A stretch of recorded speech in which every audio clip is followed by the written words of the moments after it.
So students, so far we have introduced the lesson climate. Then also we have seen various climatic controls, and now we are going to see the factors affecting India's climate. So there are three factors affecting India's climate, namely latitude, altitude and pressure and winds. And obviously you are going to remember it with the help of this word LAP, lab. Okay, mnemonic for you. Now let us see one by one. First, latitude. So now you know very well this diagram. Latitudes means nothing but the imaginary parallel lines running from equator to poles.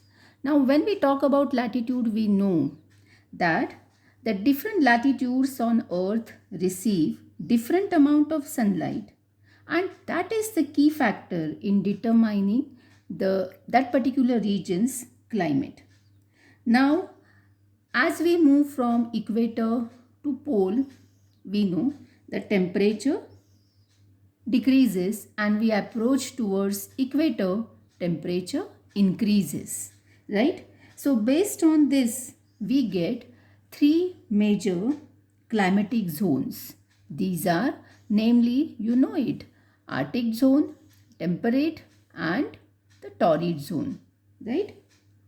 So when we now these whatever these things we are learning, these are related to our climate of India. So let us relate these particular zones with our India's climate.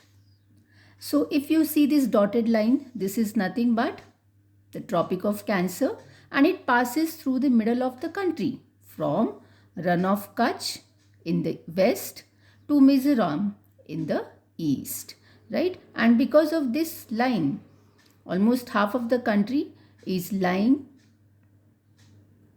So, you know, the south of this Tropic of Cancer is experiencing the tropical climate, and the northern part of this line experiences the subtropical climate, right? So we can say that India's climate has characteristics of both the tropical as well as the subtropical climate.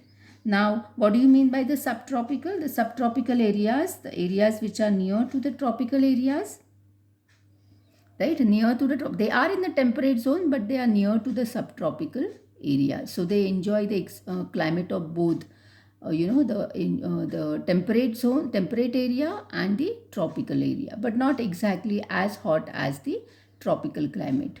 Okay, so this was about the latitudes, and now the next factor, that is altitude. So when we talk about altitude, we always remember our great Himalayas, but also we know, we have learned that there are hills in southern also, right? Anaimudi, or in west we have seen here the ranges of Araulis, right? And in the east we have hills like Khasi.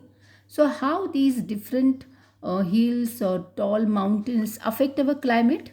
So this is a beautiful map, relief map of India, right? We can see here the presence of Indian Ocean, right? And we have here the long coastal line.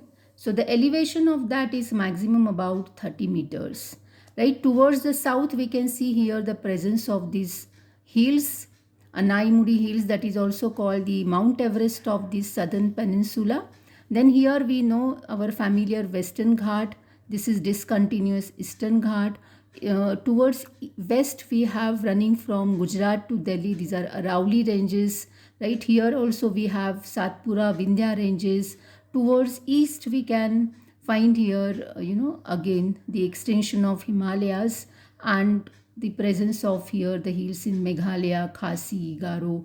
And towards north we have this tall, the wall like structure, obviously our Himalayas, right? So what is the role of Himalayas with the average height of 6,000 meters? What does it do? So these are the cold winds which are coming from the Central Asia. Himalayas prevent them. And obviously our India, this is Indian subcontinent, enjoys the mild temperature compared to the Central Asia, right? Apart from that, these ranges of Himalayas also stop this monsoon wind crossing our countries. It acts as a barrier. So the windward side of the Himalayas enjoys the rainfall. Now this was a role of Himalaya. Now we will see quickly the Aravalli ranges. The leeward side of the Aravalli ranges experiences dry weather. Similarly here the you can see our Western Ghat, the leeward side of that also the dry climate. But the windward side, this is the high rainfall area. Similarly here towards east, we have here the ranges of hills like Khasi, Garo. So Meghalaya experiences very, very high rainfall. So this way, the elevation, the relief plays very important role on India's climate. So I'm going to stop here. This was a very small video, but you have to attempt for these few questions for this video. Okay. Bye bye and take care. And